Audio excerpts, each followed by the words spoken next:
Hello, I'm Ron Kenett. This is a joint talk with Chris Gotwalt, and we will cover a problem that is pretty common. I'll give you some background, then we'll go through a case study, take a deep dive into bootstrapping, and give some sketch of future work that is needed or possible. So the problem I'm going to talk about is a fundamental problem in predictive analytics. We train data by picking up a holdout set, a training set. The data that is not used in the holdout set is used for validation or reevaluation.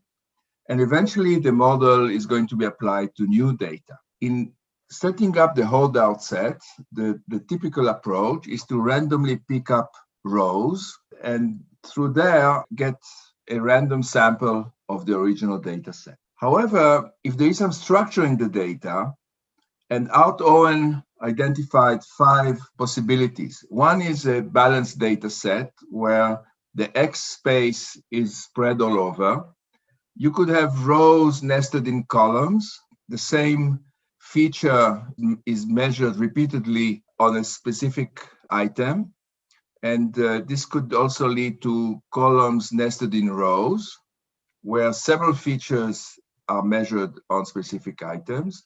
You could have an IID situation or arbitrary data, which is, I guess, the most common one for observed data. The problem we're going to discuss is why and how to account for observation patterns in holdout sets and cross-validation for predictive generalizability.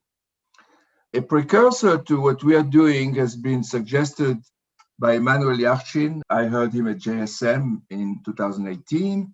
He talked about semiconductors manufacturing. There's a maintenance schedule and other decisions that affect the whole plan. On each day, several operating processes are used, and the data is collected so that we have several variables, several X's, several features, which are collected at several operations. This doesn't have to be balanced. In other words, not every variable is measured every day on each operation. And we have timestamps. So the data has some structure. And the point is that this structure will affect how we pick up holdout sets. In a more statistical perspective, what we are talking about is the quality of the information that we are going to get from the predictive model. This is obviously dependent on the goal of the analysis. And in the information quality framework, we identified a dimension called generalizability. This dimension is dependent on how the holdout set is derived. If you want, in the big data description of volume, variety, velocity, and veracity, we identify 8 dimensions which are affecting the quality of the information. In industrial statistics or analytics, we talk about monitoring, diagnostic, prognostic, and prescriptive analytics. And this is related to digital twins. Prognostics means where are we headed is derived from our ability to generalize the models that we are using for prognostic analytics. We're going to use computer-intensive methods like bootstrapping. In the first ENBIS conference in Oslo, together with David Steinberg, we looked at what can be done in designed experiments with replicates and bootstrapping of estimates of the model that you are using. Chris has looked at what happens in saturated designs when you don't have replicates, and he applied, and JUMP applies, fractionally random weight bootstrapping to approach that type of problem. Here we're going to take a more general approach, and we're going to start with a case study. Thanks, Ron. Now I'm going to go over a case study in an industrial data science project I did for a client, a manufacturer of electromechanical devices. First, I will describe the approach I took to solve a prognostic problem, where I describe how I considered the goal and structure of the data to determine a training and validation partitioning for fitting models that would lead to high generalizability. once the model was deployed. I'll illustrate how an information quality perspective clarifies the thinking process that leads to the right approach to holdout partitioning. Then I will use the case study to provide a concrete example of how one would approach other empirical and computer-intensive statistical methods like the resampling-based bootstrap and the parametric bootstrap. The company's problem was that 22% of their production units failed early, so the company screens units via burn-in under accelerated condition. The screening took 4 days, and the acceleration degrades even the good units that they ship. The test equipment took many measurements of various parameters in real time, but that data wasn't being fully utilized. So the statistical question was, can a machine learning model be applied to these measurements to develop an accurate but shorter burn-in scheme? I was doing this as a proof of concept in a mini Kegel-type competition with the client's internal data science team, who I actually never met. So I was given a large, multi-gigabyte data set of multiple sensor streams from 92 devices. There were many different streams on each device being recorded, but only 2 of the parameters were identified by the engineers as being most predictive of failure.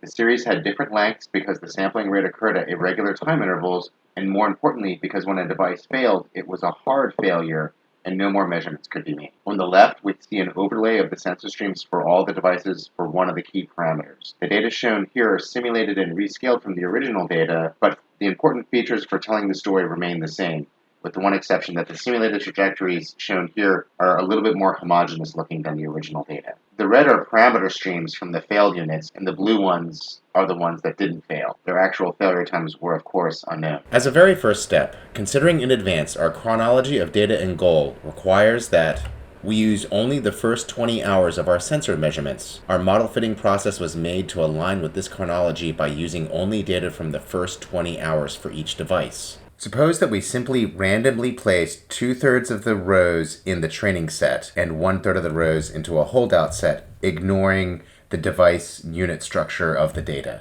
This is what it would look like. The observations in green are the training rows, and the validation rows are in black. This standard random partitioning of the data doesn't make any sense at all in many ways. Looking ahead to how new data will be scored by our final algorithm, that new data will not arise as an incomplete new series like this. An even more important point is that our model assessment needs to be done using devices that were not in the training set. So the validation set must be structured just like how data from new devices will enter our algorithm so that we can have an honest assessment of our model's utility. The new data that come in will be 20 hours of new measurements from a new device. What we want to know is what would happen if we were able to observe the complete series. Would it have completed the 96-hour test, or would it have failed in a few more hours? In JUMP, doing the data partitioning in a way that aligns with data structure is easy using the make validation column utility. We use a grouping column to make sure that the data of a device all goes either into the training set or into the holdout set. We also ensure that the proportion of failed units is the same in the training set and in the validation set by using column stratification.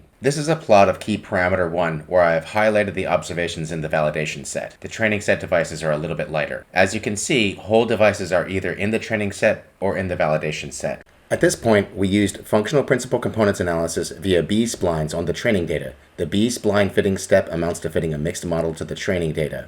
The mixed model we're fitting has a fixed effects design matrix consisting of spline basis function values for each of the knots evaluated at each of the time points observed in the data. The corresponding estimated fixed effects coefficients capture the mean trajectory across all the devices. The random effects design matrix, Z, is the same as the fixed effects design matrix, only it is nested within device ID. The functional variation in how the unit's trajectories deviate from the mean trajectory is characterized by the variance components associated with these spline coefficients. This is the mixed model that is fit to the data. So we have fixed effects, beta, which is a fixed effect that parameterizes the mean function, and there are random effects for the individual functions. We have to estimate variance components for them, and then we also have a residual error. We estimate the fixed and random effects of the training data using the Henderson mixed model equations, which of course depend upon the training estimates of the variance components. Ultimately, we want functional principal component scores for the training data also. These are found by assembling the random coefficients into a matrix that consists of one row of coefficients per function.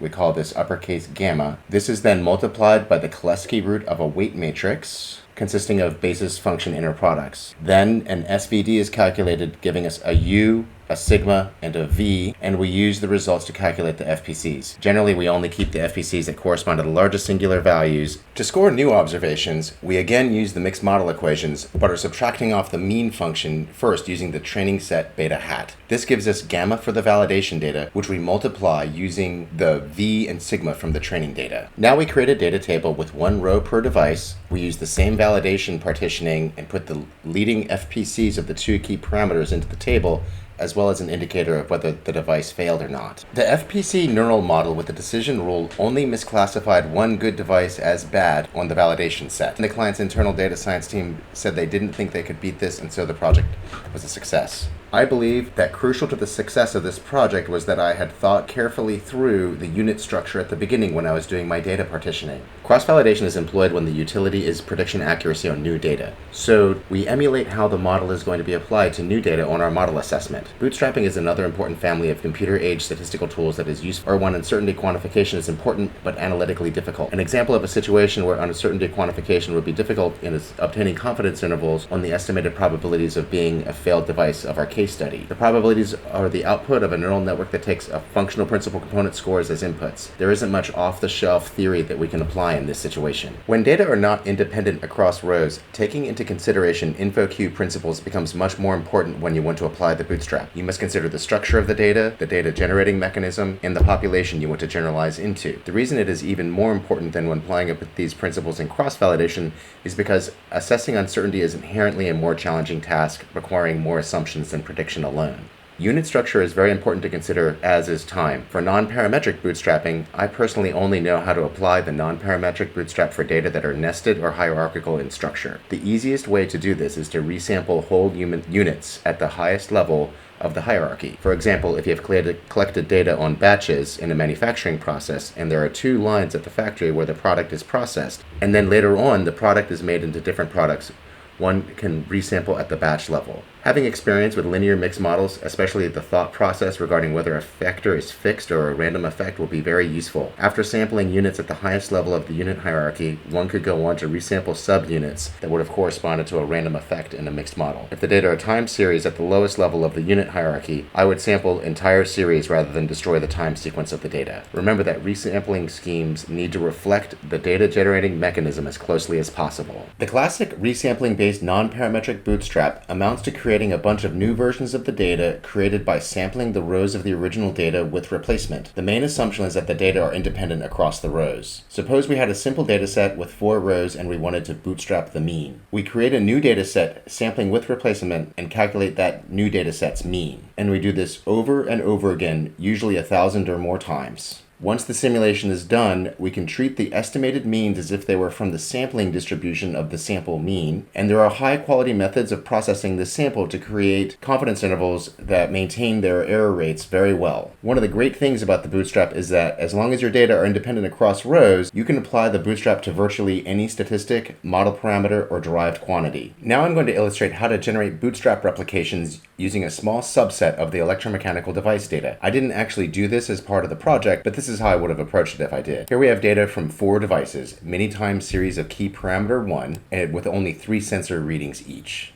Instead of rows, we sample entire devices with replacement. It is a subtle but crucial point that it is essential that when we select a device, we need to assign it a new unit label. If the same unit is selected more than once, the fitting algorithm will think that we have one unit with twice as many rows rather than having 2 separate units. We have to actually construct a new label for the units as we're drawing them with replacement. And we have to actually physically construct the tables. Once a Bootstrap replicate is created, we apply the same modeling approach that we did with the original data. Once we've done that once, then we create another Bootstrap replicate and do it again, over and over again, just like we did in the standard basic Bootstrap. The last couple years, I've been promoting the fractional random weight bootstrap for situations where we cannot afford to remove observations from the analysis. This is a very useful technique in situations where the vast majority of the observations are censored, or in DOE situations when removing one or more rows can induce singularities in the model, changing the meaning of the parameters. More recently, I've been working on an adaptation of the method called SFEM that is applicable to unreplicated DOEs and can get good predictive models even when there are more parameters to estimate than there are rows in the data. Our approach is very promising, and the initial paper has been submitted to Chemometrics. It is an open question, however, how one would generalize the fractionally weighted bootstrap to non-CRD data. This is definitely something I would like to tackle in the future. Today, Ron and I have discussed approaches to cross-validation and non-parametric bootstrapping of non-CRD data. The key message here is that information quality considerations clarifies how to correctly partition the data for machine learning as well as non-parametric bootstrapping. The approach described here was applicable to data that have a hierarchical unit structure. Another future direction we would like to work out would be cross-validation and bootstrapping for cross situations, which are very common in many areas of applied research, from marketing to agriculture to semiconductor manufacturing. Thank you.